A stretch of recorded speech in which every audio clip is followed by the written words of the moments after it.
Jo us traurem del món tan teòric que us ha explicat ell. Jo he patit les conseqüències d'aquestes 9 caixes que han desaparegut al nostre territori.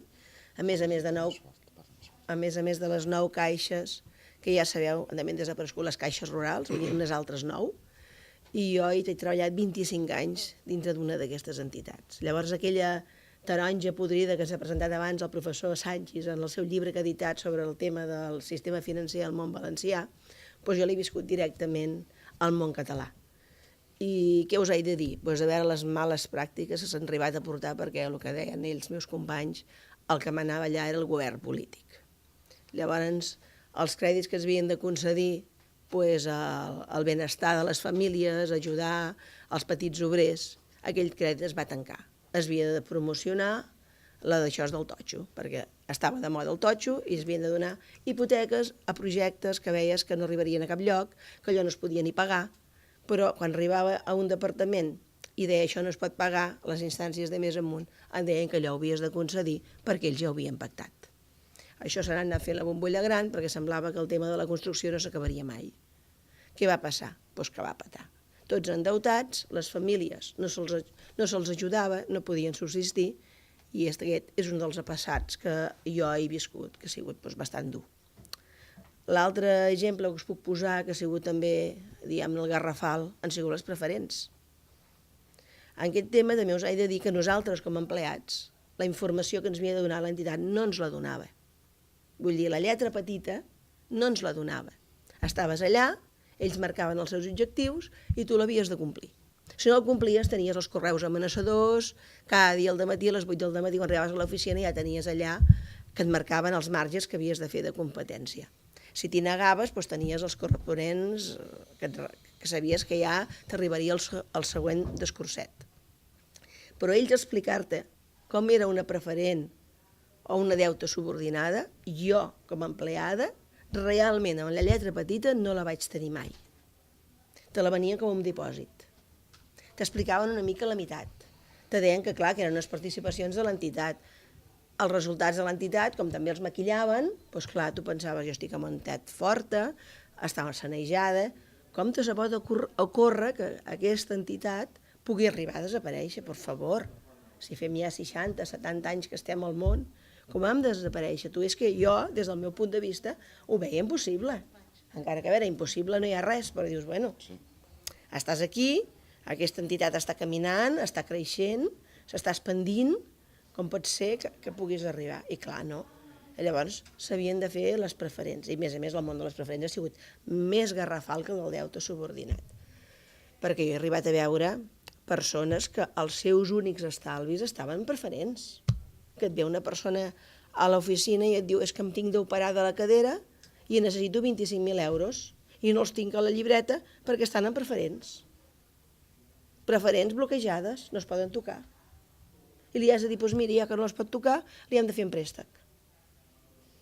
Vosaltres imagineu-vos, tu com a empleat, com te sents davant d'aquesta situació.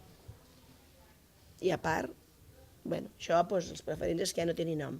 Però és això que després tu reps amb tot el que s'ha viscut i a més en les fusions, que no has tingut prou amb el que s'ha fet a la teva entitat, sinó encara te trobes el pastel de l'entitat gran on ells t'han abocat. Que és això, aquestes mega hipoteques i aquestes partides enormes de preferents i aquella persona té els 4 rals que té per subsistir a la llibreta a la vista i no té res més de disponible. Vull dir, això és unes aberracions tan grans que m'he arribat a trobar que és que no saps ni com has de reaccionar i moralment et sobta. Vull dir, com pot ser capaç que s'hagi arribat a fer això? I amb l'agravant que la persona que va fer això en aquell seu moment va ser premiada com un empleat excel·lent. Igual li va tocar un viatge o li va tocar jo què sé, perquè clar, que et venia l'altre, el prèmit. Tu havies de fer els objectius i si els feies tenies un prèmit. És igual el que li passés a la persona aquella. Tu havies de vendre allò. I així és com va anar al món de les caixes. I després, l'altre tema que semblava que fóssim allà un supermercat. Entraves a la caixa i només veies que si ordinadors, que si la planxa, que si ara vol fer un viatge. Dius, a veure, per què hem d'entrar nosaltres al mercat dels electrodomèstics quan hi ha el botiguer del costat que ven electrodomèstics? Si som una caixa, fem la feina que hem de fer, som una caixa. captem diners i els deixem a les persones que els necessitin, i els deixem amb un mínim de remunerament, amb el que una persona pot arribar a pagar, amb el risc que pot tenir, amb el que es pot arribar a endeutar, perquè li has d'endeutar una persona un 60% del que li entra quan el màxim que pot ser és un 40%, però bueno. Doncs tot això va començar a créixer i al final estaves treballant en una caixa i ja no sabies ni on treballaves. Perquè el món és que, ja us ho dic jo, com a aportació de tot això, és que estava esgarrifada i a part de tota la pressió que han patit els empleats a través d'aquestes megafusions que hi ha hagut, perquè cada vegada eres més un número, ja no eres una persona. I el client que entrava allà tampoc ja no era un client d'aquell que venia allà, et confiava, d'alguna manera t'explicava la seva vida, sabies la situació. I jo, quan veia entrar una persona per la porta, ja sabia com era, i sabia el que volia i el que no volia. Això ara vés a buscar, també en el caixer. I el caixer no saps ni què has de fer a vegades. Vull dir, és tanta la deshumanització que hi ha hagut, que tots aquests aspectes que he viscut ha fet que avui en dia estigui aquí amb aquests companys intentant tirar aquest projecte endavant, perquè volem transparència, volem donar el tracte que es mereix una persona. Vull dir que les persones que vinguin a nosaltres siguin persones, no un número. Per a alguna cooperativa el que compten són les persones, no el capital. I volem donar servei això al petit empresari, a la petita economia domèstica que necessita unes petites ajudes per seguir subsistint. I això és el que m'ha motivat, com us ho he dit, i estem tots molt il·lusionats en tirar endavant tot aquest projecte.